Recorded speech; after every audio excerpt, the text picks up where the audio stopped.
Praise the lord. యేసు క్రీస్తు వారి పరిశుద్ధమైన నామంలో మీ అందరికీ వందనాలు శుభాలు తెలియపరుస్తూ ఉన్నానండి. మత్తయి సువార్త 25 అధ్యాయం 21 వచనం, నీవు ఈ కొంచెములో నమ్మకముగా ఉంటివి, నిన్ను అనేకమైన వాటి మీద నియమించేదను అని దేవుని వాక్యం సెలవిస్తుందండి.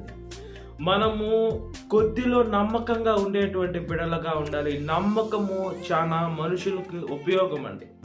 మనకి ఏదన్నా నమ్మి మనకి ఏదన్నా ఒక పని అప్పచెప్పిపోతే మనం నమ్మకంగా ఆ పనిని చేసేటువంటి బిడలుగా ఉండాలి. మనకి ఎందుకు అప్పచెప్తారు? మనం చేయగలిగిన పని అప్పచెప్తారు, మనం చేయలేని మనకు చెప్పరు. ఏమంటే వాళ్ళకి తెలుసు.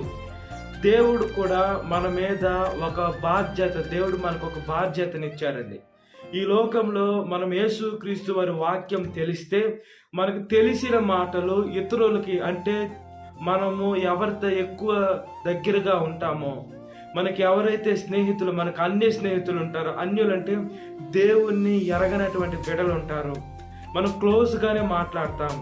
వాళ్ళతో మనం దేవుని మాటలు పంచుకునేటువంటి బిడ్డలుగా ఉండాలండి.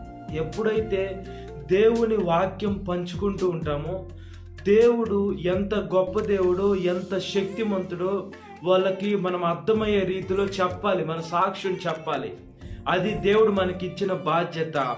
వింటే వాళ్ళు బాగుపడతారు, వినకుంటే మనం ఎవరేం చేయలేం. కాబట్టి దేవుడు నీవు చెప్పు అన్నారు, మనం చెప్పాలి. మనం నోరు తెరిచి దేవుని వాక్యం చెప్పాలి, కానీ ఇతరుల గురించి మనం చెప్పకూడదండి.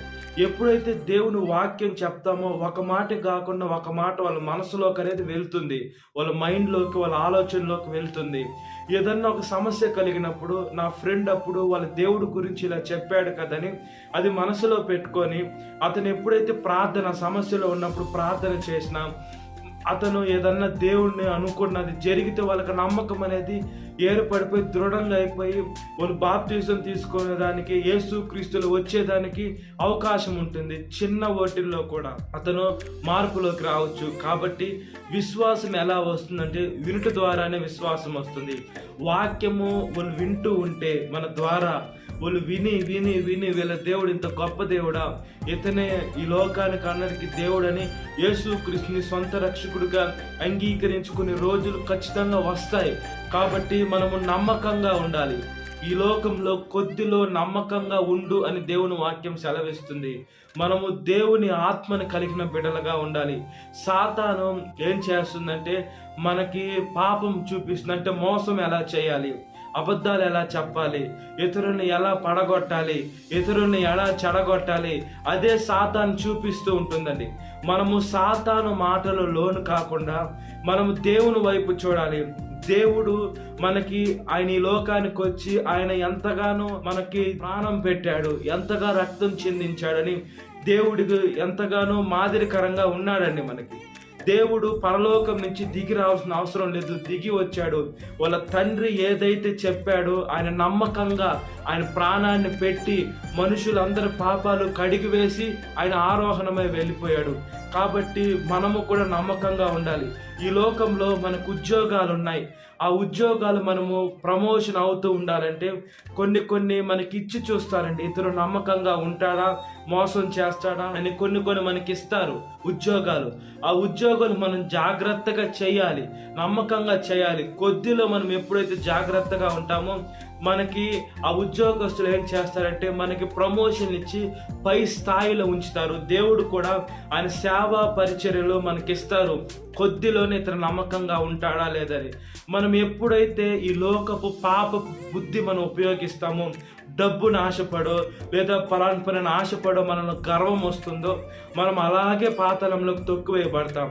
కాబట్టి మనము జాగ్రత్తగా ఉండాలి, మనము నమ్మకంగా ఉండాలి. మనము సేవించేది జీవం కలిగిన యేసుని సేవిస్తున్నాం. దేవుడు సత్క్రియలు చేయమంటున్నాడు. సత్క్రియలు అంటే నమ్మకం చాలా ప్రాముఖ్యం. మనము నమ్మకము ఒక మనిషి దగ్గర మనం సంపాదించుకోవాలంటే అది ఎన్నో సంవత్సరాలు మనం కష్టపడితేనే ఇతను నమ్మకమైన బిడ్డ అంటాడు. అయితే మనము తప్పుగా మనకు అందరికీ తెలియాలంటే ఒక చిన్న పొరపాటు చాలు, అందరికీ తెలిసిపోతుంది. ఒక్క నిమిషం లోపలికి చెడ్డ పేరు వస్తుంది. మంచి పేరు రావాలంటే మన జీవితాంతం అతనికి నమ్మకంగా ఉంటేనే అతను నమ్మకమైన బిడ్డ, అతను ఎప్పుడు పొరపాటు లేదని అంటారండి. కాబట్టి దేవుడు మనకి ఏదైతే నమ్మి పని కావచ్చు, దేవుని సేవ కావచ్చు, ఈ లోకంలో ఉద్యోగాలు కావచ్చు, ఏది ఇచ్చినా కూడా కొద్దిలో మనం ఎప్పుడైతే నమ్మకంగా ఉంటామో దేవుడు మనల్ని ఆశీర్వదిస్తాడు, దేవుడు మనల్ని గొప్ప చేస్తాడు. దేవుని భక్తులు కొద్దిలో నమ్మకంగా ఉన్నారు కాబట్టి షడ్రకు మెషకు అబేద్నెగో వారు నా దేవుడు కాపాడినా కాపాడకపోయినా మేము ఆ దేవుణ్ణి సేవిస్తామని నమ్మకంగా ఉన్నారు కాబట్టి దేవుడు వాళ్ళని కాపాడారండి. అదేవిధంగా దానియేలుని సింహం బోన్లో వేసినప్పుడు కూడా ఆ సింహాలు వచ్చి తినేసినా పర్వాలేదు, నేను దేవుడి దగ్గరికి వెళ్తా ఉంటే దేవునికి స్తోత్రం అనుకున్నాడు. దేవుడు దానియేలుని కాపాడారు. మన జీవితాల్లో కూడా కాపాడుతారు. కాబట్టి మనం ప్రతి ఒక్క విషయంలో, కొన్నిట్లో కాదు ప్రతి ఒక్క విషయంలో మనం నమ్మకంగా బ్రతుకున్నట్లుగా ప్రార్థన. మహాపరిశుద్ధాత్మదేవ, మా ప్రియ పరలోకమందున్న తండ్రి స్తోత్రం. మేమయ్యా నమ్మకంగా ఉండేదానికి సహాయం చేయండి అయ్యా. చిన్న విషయాల్లో కూడా నమ్మకంగా ఉండాలయ్యా. ఈ లోకంలోనయ్యా మోసం ఎక్కువైపోయిందయ్యా, ఇబ్బందులు ఎక్కువ పెడుతున్నారయ్యా. ఈ లోకంలోనయ్యా చెడగొట్టే సాతాను మనస్తత్వం కలిగిన బిడ్డలు ఎక్కువైపోయారు. ప్రార్థన చేస్తున్నాం యేసయ్య, మేము పరిశుద్ధంగా జీవించే సహాయం దయచేయండి. మా ఆలోచనని పరిశుద్ధపరచండి, మా జీవితాన్ని పరిశుద్ధపరచండి, మేము చూసే చూపు పరిశుద్ధపరచండి, మేము నడిచే నడక పరిశుద్ధపరచండి.